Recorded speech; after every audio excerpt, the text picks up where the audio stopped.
विदर्भातील वाढत्या तापमानावर मात करण्यासाठी अमरावती महानगरपालिकेने उचललेले पाऊल आता राज्यासाठी आदर्श ठरले आहे। राज्य शासनाच्या मानाच्या राजीव गांधी प्रशासकीय गतिमानता अभियान व स्पर्धा 2025 ते 26 मध्ये अमरावती महानगरपालिकेने प्रथम क्रमांक पटकावला असून 10 लाख रुपयांचे पारितोषिक आपल्या नावे केले आहे। पुणे, नवी मुंबई आणि मीरा भाईंदर यासारख्या दिग्गज महापालिकांना मागे टाकत अमरावतीने हे यश संपादन केले। अमरावती महानगरपालिका ही रिमोट सेन्सिंग तंत्रज्ञानाचा वापर करून कूल रूफ उपनियम तयार करणारी महाराष्ट्रातील पहिली महानगरपालिका ठरली आहे। शहरांमधील वाढते तापमान कमी करणे आणि सौर परावर्तक छतांद्वारे ऊर्जेची बचत करणे हा या नियमावलीचा मुख्य उद्देश आहे। महानगरपालिकेने हे नियम केवळ कागदावर न ठेवता त्यांची प्रभावी अंमलबजावणी सुरू केली आहे। नवीन बांधकामांसाठी कूलरूफ तंत्रज्ञान वापरणे आता बंधनकारक करण्यात आले असून ते इमारत परवानगी प्रक्रियेशी जोडले गेले आहे। ज्या जुन्या इमारती कूलरूफ तंत्रज्ञानाचा अवलंब करतील त्यांना मालमत्ता करामध्ये सवलत देण्याची महत्त्वाची तरतूद करण्यात आली आहे।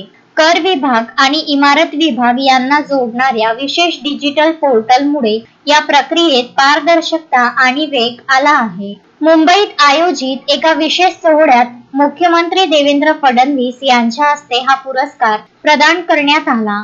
अमरावती मनपा आयुक्त वर्षा लढ्ढा आणि उप अभियंता हेमंत महाजन यांनी हा बहुमान स्वीकारला।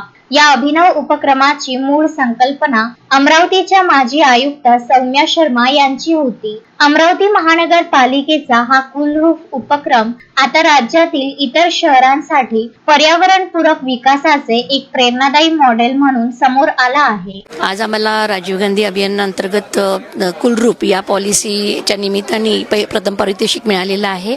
वास्तविक तत्कालीन आयुक्त सौम्या शर्मा चांडक यांनी ही संकल्पना राबवली आणि आपण महापालिकेचे जे काही उपनियम तयार केले आणि त्या उपनियमामध्ये कूलरूफ पॉलिसीसाठी आपण प्राधान्य दिलं।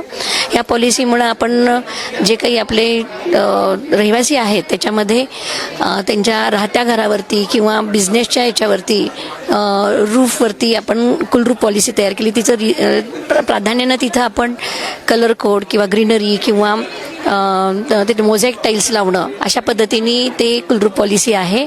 तर त्याच्यामध्ये आपण ऑप्शन दिलेले आहे, ज्यांना ज्या पद्धतीने जाता येईल त्याच पद्धतीने जाता येतं, पण लोकांना टेम्परेचर कमी होणं किंवा सौर ऊर्जा सोलर प्रकल्प पण तिथं आहेत, त्यामुळे आपल्या वीज बचत होणं हे बरेच त्याच्यामध्ये फायदे आहेत। कारण अमरावतीसारख्या शहरामध्ये हाय टेम्परेचर आहे, जवळजवळ 44 टेम्परेचर आहे आणि हे टेम्परेचर कूल करण्याचा हा हेतू आहे।